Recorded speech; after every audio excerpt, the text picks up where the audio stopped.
Baik, Assalamualaikum warahmatullahi wabarakatuh. Waalaikumsalam warahmatullahi wabarakatuh. Pada hari ini, saya Mia Aprilia Saputri sebagai moderator yang akan memandu kegiatan diskusi pada hari ini. Topik yang akan kita bicarakan yaitu Pancasila sebagai dasar nilai pengembangan ilmu pengetahuan dan teknologi. Untuk mempersingkat waktu, langsung saja kepada pemateri untuk memaparkan materinya.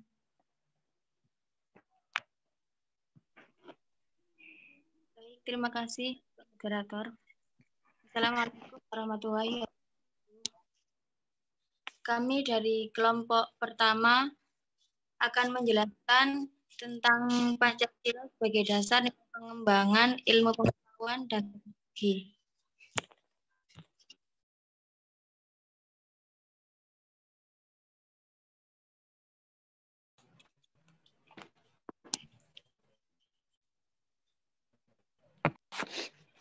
Pengembangan ITEK mengalami kemajuan yang besar, sehingga peradaban manusia mengalami perubahan yang luar biasa.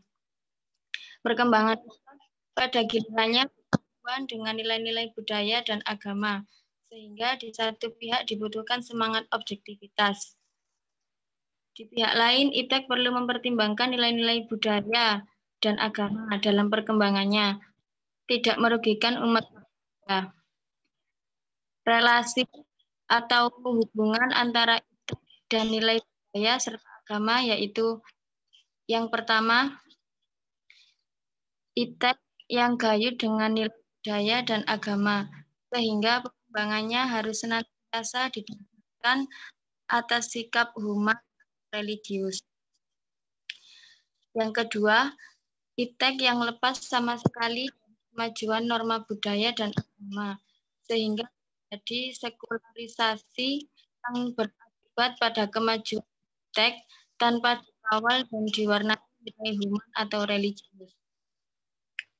Yang ketiga, ITEK yang menempatkan nilai agama dan budaya sebagai mitra dialog dibutuhkan. ITEK memiliki hukum tersendiri atau faktor internal, tetapi pihak lain diperlukan faktor eksternal seperti budaya, ideologi, dan agama untuk bertukar pikiran meskipun tidak dalam arti saling bergantung ketat. Slide selanjutnya.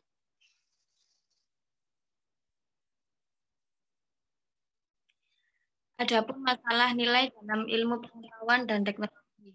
Yang pertama, persoalan kemajemukan pengetahuan. Timbulnya spesialisasi pengetahuan. Ilmu dalam perjalanan selalu menggunakan metode, objek, dan tujuan. Spesialisasi ilmu memang harus ada di dalam satu cabang ilmu. Namun kesatuan dasar asas-asas universal harus diingat dalam rangka spesialisasi. Ada kalanya ilmu diterapkan dapat memberi manfaat bagi manusia, tetapi bisa sebaliknya, yaitu merugikan manusia. Yang kedua, persoalan yang dihadapi dalam spesialisasi ilmu pengetahuan, segi positif ilmu dapat lebih fokus dan intensif dalam melakukan kajian dan pengembangan. Segi negatif, orang yang mempelajari ilmu spesialis merasa terasing dari pengetahuan lainnya. Masalah yang kedua yaitu dimensi moral dalam pengembangan dan penerapan ITEK. Masalah pengembangan dan penerapan ITEK, keterbatasan ilmu pengembangan menghadapi masalah-masalah yang menyangkut hidup serta pribadi manusia. Penjelasan selanjutnya akan dijelaskan oleh rekan saya, Mariani. Oke.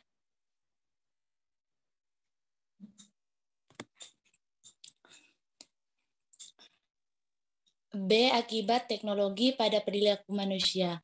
1. Perilaku seseorang diubah dengan operasi dan manipulasi saraf otak melalui psikosurgery inverse, kimiawi obat bius tertentu.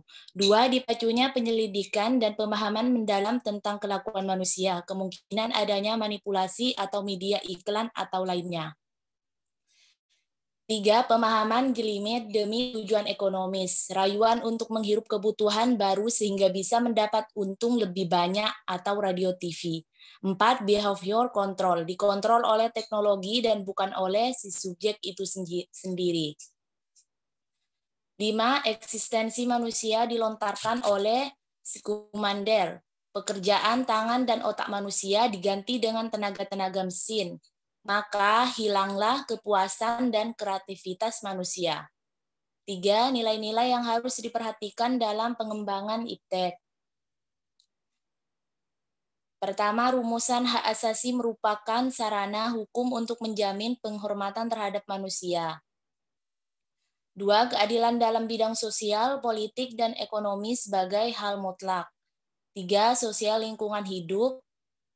4. Dinilai manusia sebagai pribadi. Slide selanjutnya, Mbak. Pandangan Islam terhadap nilai pengembangan iptek. Pertama, pengertian ilmu pengetahuan. Ilmu dari sejumlah pengetahuan yang memiliki ciri-ciri tertentu sebagai pembeda dengan pengetahuan-pengetahuan lainnya yang belum teruji. Atau pengetahuan, ilmu, atau sains. Jadi ilmu adalah pengetahuan yang memenuhi ciri-ciri tertentu. Dan disinilah dibakukan menjadi ilmu pengetahuan. Yang kedua, terminologi tersebut digabung menjadi satu kata. Kedua, pandangan Islam terhadap ilmu pengetahuan dan teknologi. Ilmu pengetahuan dan teknologi atau iptek adalah keilmuan yang tinggi yang dimiliki oleh seorang dan mampu menjadi alat untuk penyelesaian masalah. Kemudian menurut pandangan Islam terhadap iptek adalah iptek merupakan suatu hal yang tidak bisa ditinggalkan oleh seseorang. Karena sangat pentingnya iptek, maka hal tersebut sering disebut dalam Al-Quran. Dalam arti Islam sangat menganjurkan pengembangan iptek. Selanjutnya akan dilanjutkan oleh rekan saya, Mbak Firda.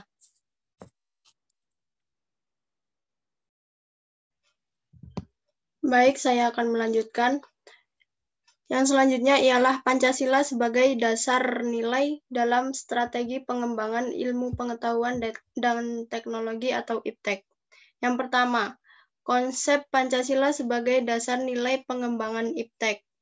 Setiap iptek yang dikembangkan di Indonesia haruslah tidak bertentangan dengan nilai-nilai yang terkandung dalam Pancasila. Yang kedua, iptek yang dikembangkan di Indonesia harus menyertakan nilai-nilai Pancasila sebagai faktor internal. Yang ketiga, nilai-nilai Pancasila berperan sebagai rambu normatif bagi pengembangan iptek di Indonesia. Yang keempat, harus berakar dari budaya dan ideologi bangsa itu sendiri.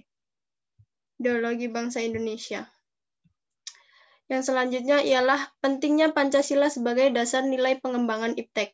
Yang pertama, pluralitas nilai yang berkembang dalam kehidupan bangsa Indonesia itu seiring dengan menimbulkan perubahan dalam cara pandang manusia tentang kehidupan. Dampak negatif yang ditimbulkan terhadap lingkungan hidup berada dalam titik nadi yang membahayakan eksistensi hidup manusia di masa yang akan datang. Perkembangan iptek yang didominasi negara-negara barat dengan politik global ikut mengancam nilai-nilai khas dalam kehidupan bangsa Indonesia seperti spiritualitas, gotong royong, solidaritas, musyawarah, dan cita rasa keadilan.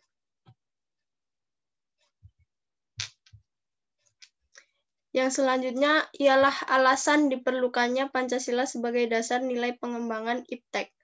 Yang pertama, kerusakan lingkungan yang ditimbulkan dengan dalih percepatan pembangunan daerah tertinggal maupun upaya peningkatan kesejahteraan rakyat atau masyarakat. Yang kedua ialah penjabaran sila-sila Pancasila sebagai dasar pengembangan iptek dapat menjadi sarana untuk mengontrol dan mengendalikan yang mempengaruhi cara berpikir dan bertindak masyarakat cenderung pragmatis. Yang ketiga, nilai-nilai kearifan lokal yang menjadi simbol kehidupan di berbagai daerah mulai digantikan dengan gaya hidup global. Yang selanjutnya ialah sumber-sumber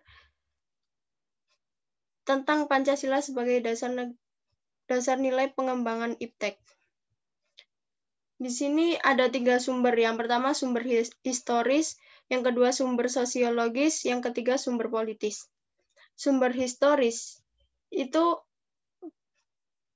seperti proses perumusan Pancasila yang diawali dalam sidang BPUPKI pertama, yang diajukan oleh Dr. Rajiman Widyodiningrat, membahas masalah khususnya dasar negara Indonesia yang dibentuk pada tanggal 1 Juni 1945. Dalam sidang tersebut, Insinyur Soekarno berpidato secara lisan, tanpa teks, mengenai calon rumusan dasar negara Indonesia. Kemudian, untuk memberikan nama Pancasila yang artinya 5 dasar, pada tanggal 17 Agustus 1945, Indonesia memproklamirkan kemerdekaannya. Kemudian, keesokan harinya, tanggal 18 Agustus 1945, disahkannya Undang-Undang Dasar 1945, termasuk pembukaan Undang-Undang Dasar 1945, di mana di dalamnya termuat isi rumusan 5 prinsip atau 5 prinsip sebagai satu dasar negara yang diberi nama Pancasila.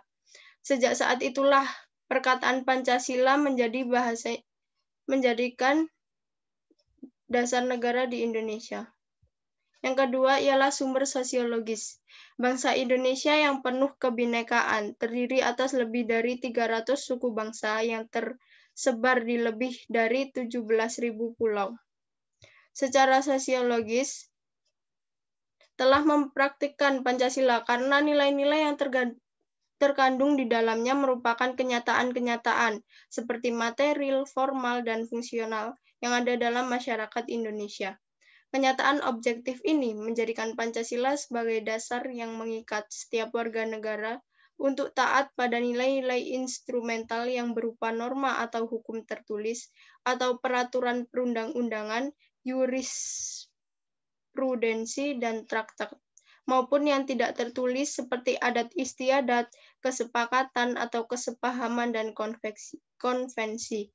Kebinekaan atau pluralitas masyarakat bangsa Indonesia yang tinggi, di mana agama, ras, etnik, bahasa, tradisi budaya, penuh perbedaan, menyebabkan ideologi Pancasila bisa diterima sebagai ideologi pemersatu. Selanjutnya akan dilanjutkan oleh rekan saya, Mas Wahdin. Baik, terima kasih. Yang ketiga, sumber politis.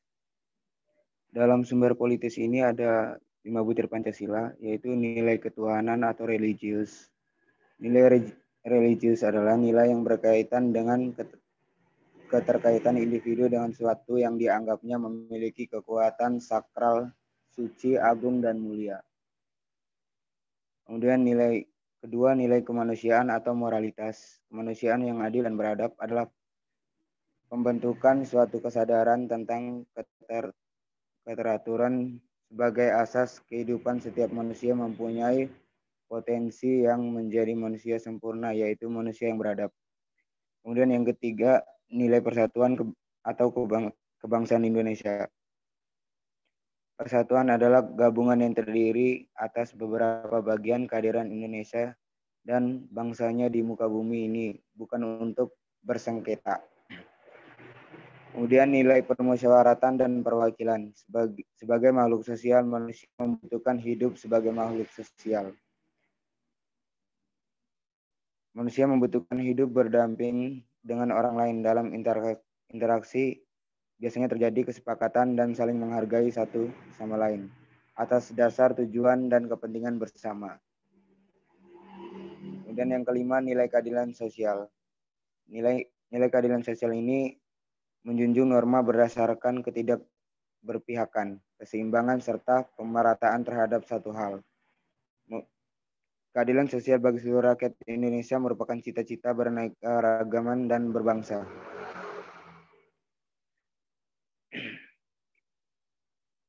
Lanjut, perkembangan Pancasila sebagai ideologi politik sampai sekarang, Pancasila sebagai ideologi terbuka dalam bidang politik. Kemudian poin ke F, dinamika dan tantangan Pancasila sebagai dasar pengembangan IPTEK. Nah, di sini dijelaskan ada 2 dinamika dan tantangan Pancasila. Yang pertama, dinamika Pancasila simpelnya sebagai bangsa yang besar, kita patut menghargai jasa pendiri bangsa yang telah berhasil merumuskan Pancasila. Pancasila sebagai dasar negara memiliki makna. Yang pertama, Pancasila dijadikan pedoman hidup dan petunjuk arah dalam berbagai aspek kehidupan. Yang kedua, Pancasila dijadikan sebagai landasan politik yang menghindarkan praktik politik tak bermartabat. Yang ketiga, Pancasila digunakan sebagai landasan dan penyelenggaraan pemerintahan negara. Kemudian yang keempat, ada Pancasila merupakan kumpulan nilai-nilai yang di dalamnya mengandung unsur kenegaraan yang tinggi. Poin yang kedua, ada tantangan Pancasila. Yang pertama, kapitalisme yang menguasai perekonomian dunia termasuk Indonesia. Yang kedua, semakin pasifnya kelompok-kelompok radikal keagamaan yang dapat melakukan terorisme di berbagai daerah Indonesia, juga beragam agama di Indonesia. Yang ketiga, fenomena perang proksi atau proxy war. Perang ini terselubung di mana salah satu pihak menggunakan orang lain atau pihak ketiga untuk melawan musuh. Yang keempat, lemahnya daya saing bangsa Indonesia sehingga Indonesia lebih berkedudukan sebagai konsumen bukan produsen. Yang kelima, konsumerisme menyebabkan negara Indonesia menjadi pasar bagi produk teknologi yang lain lebih maju di bidang iptek. Yang ketujuh, fragmentisme atau workability atau keberhasilan. Perilaku kehidupan sebagian besar masyarakat Indonesia. Terus yang ke-8, martabat manusia Indonesia sebagai subjek pembangunan tidak boleh diperalat oleh iptek dan harus dihindari kerusakan yang diakibatkan oleh monopoli iptek yang mengancam masalah kemanusiaan di masa depan. Terima kasih. Baiklah, kita telah mendengarkan pemaparan materi dari kelompok penyaji yang sangat luar biasa. Selanjutnya adalah sesi tanya-jawab minimal 3 pertanyaan, dan setiap pertanyaan kami berikan 2 sanggahan. Silakan para audien yang ingin bertanya, dipersilakan.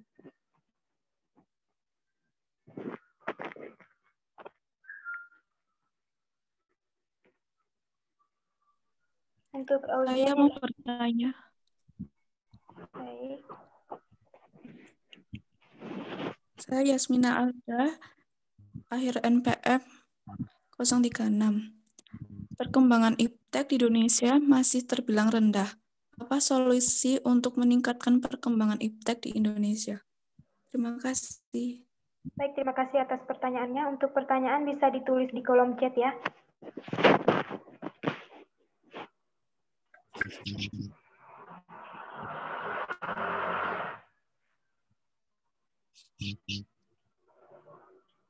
Apakah masih ada pertanyaan?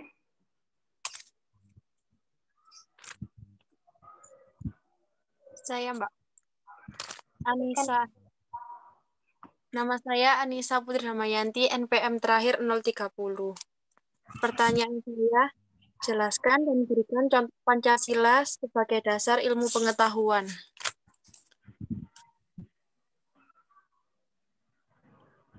Pertanyaannya bisa ditulis di kolom chat ya.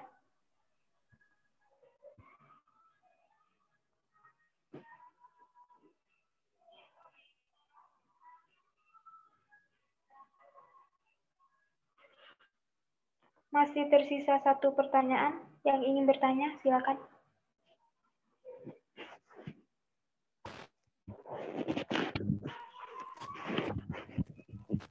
Saya ingin bertanya, Mbak. Baik. Sebutkan nama dan IPM-nya. Nama saya Nabila Putri Rizkina dengan akhir NPM 017. Mengapa Pancasila dijadikan sebagai dasar pengembangan ilmu pengetahuan? Itu, Mbak. Bisa ditulis di kolom chat ya. Iya, Mbak. Terima Baik, saya persilakan kepada kelompok penyaji untuk menjawab pertanyaan dari audien. Kepada audien mohon untuk diperhatikan. Moderator izin menjawab pertanyaan dari Yasmina Alda Darmawan. Baik. Pertanyaannya, perkembangan iptek di Indonesia masih terbilang rendah. Apa solusi untuk meningkatkan perkembangan iptek di Indonesia? Jadi, solusi untuk meningkatkan perkembangan iptek di Indonesia ialah yang pertama, menciptakan kebijakan-kebijakan iptek yang segaris lurus dengan penciptaan kesejahteraan masyarakat. Yang kedua, keterlibatan pihak swasta, khususnya anggaran-anggaran penelitian dan pengembangan. Ketiga, merangsang peneliti untuk lebih giat dan aktif melakukan penelitian dan pengembangan iptek. Yang keempat, pemerintah memberikan dukungan yang lebih dalam bentuk pembelian teknologi canggih hasil litbang dalam negeri atau government procurement of advanced technology product. Mungkin itu, Mbak. Gimana Mbak Yasmina? Apakah jawabannya bisa diterima? Bisa, terima kasih. Alhamdulillah, sama-sama, Mbak.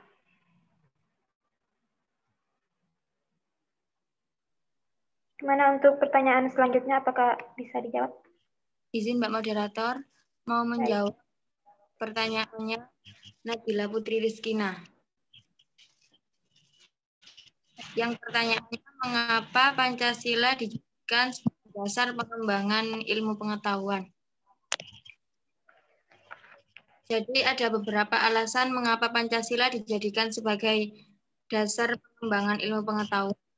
Yang pertama, nilai-nilai Pancasila sebagai rambu normatif bagi pengembangan Indonesia. Dalam artian mampu mengendalikan iptek agar keluar dari cara berpikir dan cara bertindak bangsa Indonesia. Yang kedua, pengembangan iptek harus berakar dari budaya dan ideologi bangsa Indonesia sendiri.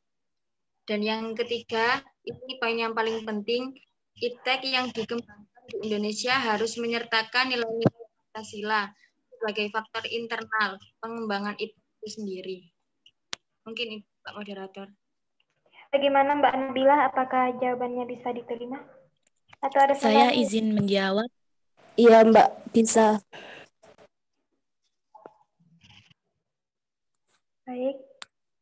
Baik, pertanyaan selanjutnya dari Mbak Anissa Putri Darmayanti.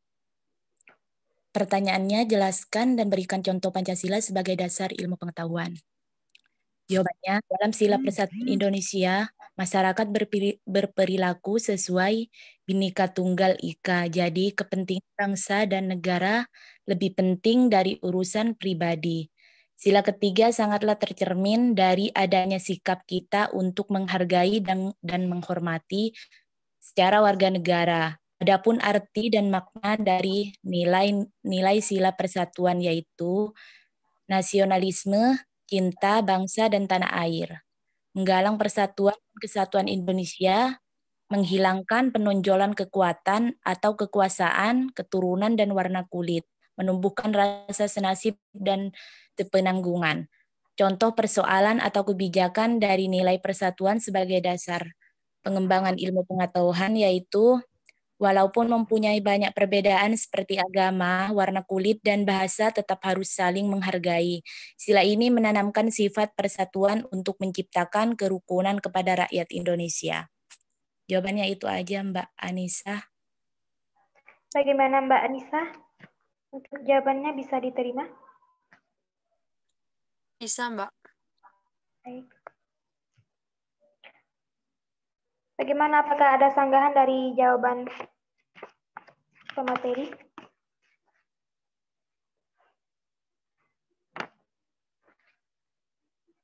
Untuk audien, apakah ada sanggahan?